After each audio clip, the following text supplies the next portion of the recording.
Love जिहाद को लेकर क्या कहेंगे? क्योंकि जिस तरीके से लव जिहाद हो रहा है और बहुत सारे एग्जाम्पल्स हैं आपके सामने, फ्रिज में किस तरीके से टुकड़े मिक्सर ग्राइंडर में ग्राइंड कर दिए गए हैं एक एक टुकड़ों को, क्या कहेंगे उसे लेकर?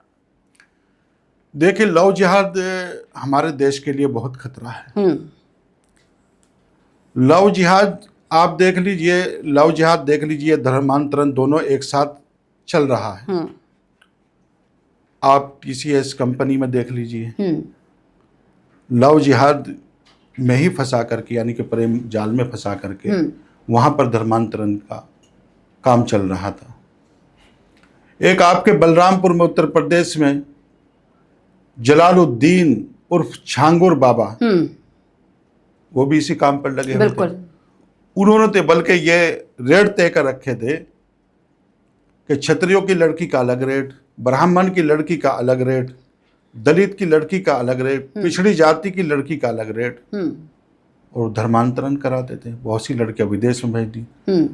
अब ये झूठ भी नहीं कह सकते, उस वक्त लोग भी झूठ कह रहे थे, और वो जलालुद्दीन भी जो है उस टाइम पे कह रहा था मुझे झूठा फंसाया जा रहा है। अब 5 देशों में उसकी 300 करोड़ रुपए की संपत्ति पकड़ी गई है।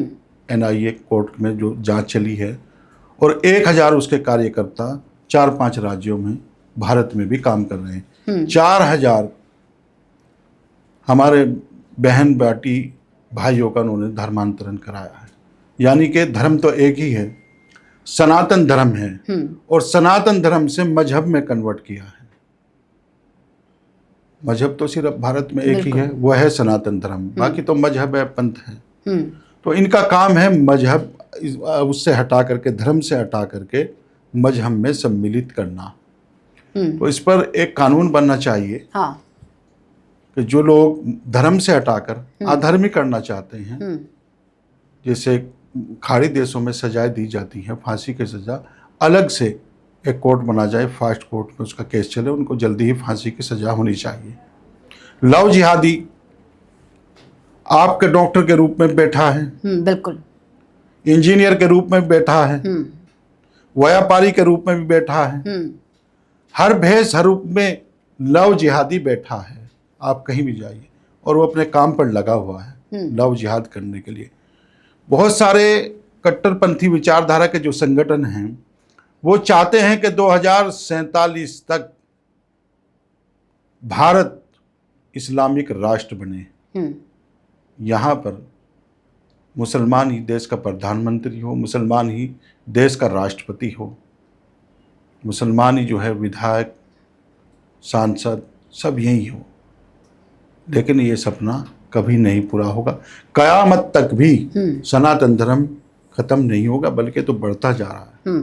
बहुत सारे मुसलमान भी घर वापसी कर रहे हैं, जैसे एक्स मुस्लिम बहुत सारे हैं, आते हैं, सामने आते हैं, जो अपनी बातों को समझ रहे हैं, और जो भारतीय संस्कृति, भारतीय परंपराओं और देश के खिलाफ काम करता हो, धर्म के खिलाफ काम करता हो, उनके लिए सख्त कानून होनी चाहिए, उनके लिए सजा होनी चाहिए, देशद्रोह का मुकदमा उनके खिलाफ चलना चाहिए, अलग से कोर्ट बनाया जाए, उनको तुरंत फांसी देनी चाहिए, चाहे वो किसी भी मजहब से ताल्लुक़ रखता हो। ठीक।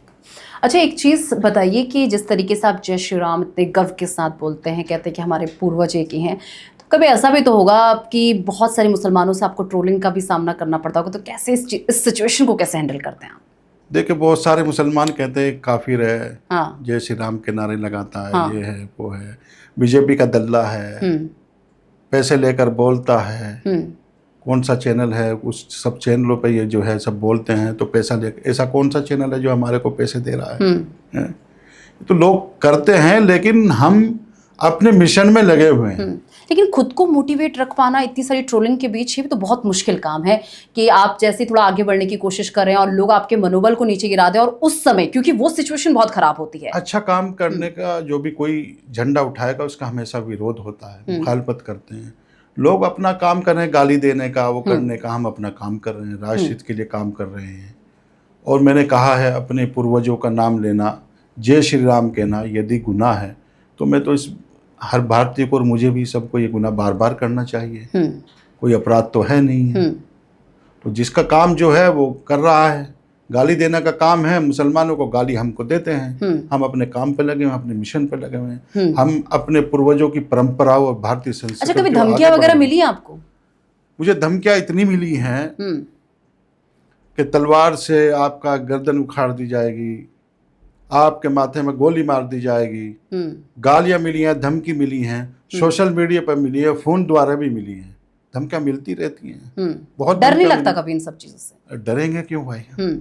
नहीं, एक अब ठीक है, वो तो आप अपना काम कर रहे हैं, लेकिन एक इंसान होने के नाते, एक नॉर्मल इंसान, अगर मैं कहीं जाऊं और कोई मुझे अचानक से, एक डर तो रहता है ना मन में। भाई उनका काम डराना ही तो है, वो डराते ही तो हैं। उनका काम डराना है, डराया जाता है, हमको धमकाया जाता है, भद्दे भद्दे कमेंट करते हैं, माँ बहन की गालियां देते हैं लोग, लेकिन उसके बावजूद भी हम अपने काम पर लगे हुए हैं। एक समय के लिए इंसान अपने लिए सब कुछ सुन सकता है, लेकिन जब परिवार के लिए सब चीजें बोली जाती है तो बहुत मुश्किल हो जाता है सारी वो चीजें होता है, सहन करना पड़ता है। किसी, मैंने कहा है, अच्छे काम के लिए जो भी कोई झंडा उठाएगा, अच्छा कार्य करेगा, उसका विरोध होगा शुरू में, और फिर धीरे धीरे लोग साथ भी लगना शुरू हो जाती है। ये परेशानियां तो आती हैं, देखिए। तो लोग आपकी बातों को समझते हैं, उसके बाद समझते हैं, जुड़ रहे हैं। मुस्लिम राष्ट्रीय मंच में भी बहुत सारे कार्यकर्ता हैं। अभी ईद मिलन हुआ था, अभी इसमें कार्यक्रम हुआ है, हजारों की तादाद में लोग जुड़े हैं। हमने कुछ संकल्प भी लिए हैं, नशा मुक्ति है, दंगा मुक्त, पर्यावरण युक्त, इस तरह का हमने संकल्प लिए हैं। पर्यावरण को भी आगे बढ़ाएंगे, दंगा न करेंगे, न करने देंगे, नशा न करेंगे, न करने देंगे, राष्ट्र हित के लिए काम करेंगे, राष्ट्र को आगे बढ़ाएंगे। ठीक है। यूपी सरकार द्वारा मदरसों के सर्वे और उसके आधुनिकीकरण की अगर बात कर ली जाए तो इस पर आपकी क्या राय है? क्या आप सहमत हैं कि उसका आधुनिकीकरण हो रहा, माफ कीजिएगा, और इसी के साथ उसके सर्वे को लेकर आप क्या कहते हैं? और देवबंद से आप आते हैं, वहां पर आप किस तरीके से देख रहे हैं कि शिक्षा की जो पद्धति है उसमें क्या क्या चेंजेस होने चाहिए? क्योंकि अपने मदरसों से तो आप जो है अच्छी तरीके से वाकिफ होंगे इन तमाम चीज़ों से, तो आपको क्या लगता है कि कहाँ पर चेंजेस होना बहुत ज़रूरी है जिससे जो है पढ़ाई और ज़्यादा अच्छी तरीके से हो सके? देखिए, सबसे पहले तो कट्टरवाद पढ़ाना बंद करें मदरसे। कट्टरवाद में क्या? वो अलगाववाद पहले भेदभाव सिखाते हैं। मदरसे की बात कर रहे हैं? मदरसे की मैं बात कर रहा हूँ। भेदभाव सबसे पहले भेदभाव सिखाते हैं। कैमरे में बोल रहे हैं आप? मैं कैमरे में बोल रहा हूँ। सबसे पहले भेदभाव, और भेदभाव के बाद अलगाववाद, और जब भेदभाव और अलगाववाद पैदा होगा, इंसान जो है वो दूसरे से बात, उसके दिमाग में उसमें ब्रेन वॉश कर दिया जाता है, एक मतलब बहुत खतरनाक कट्टरवाद उसके अंदर भर दिया जाता है, फिर वो उससे ही आतंकवादी तैयार होते हैं। भेदभाव अलगाववाद से ही आतंकवादी तैयार होते हैं। जितने भी आतंकवादी पकड़े जाते हैं वो अधिकतर मदरसों से उनका कनेक्शन होता है या देवबंद से होता है। देवबंद में ATS सेंटर क्यों बनाया गया? क्या जरूरत पड़ी थी, क्या आवश्यकता पड़ी? वो धर्म नगरी है। जब तुम शांति का पाठ पढ़ाते हो, इस्लाम धर्म को कहते हो शांति का धर्म है, भाईचारे का है, तो ATS सेंटर की देवबंद में क्या आवश्यकता पड़ी है?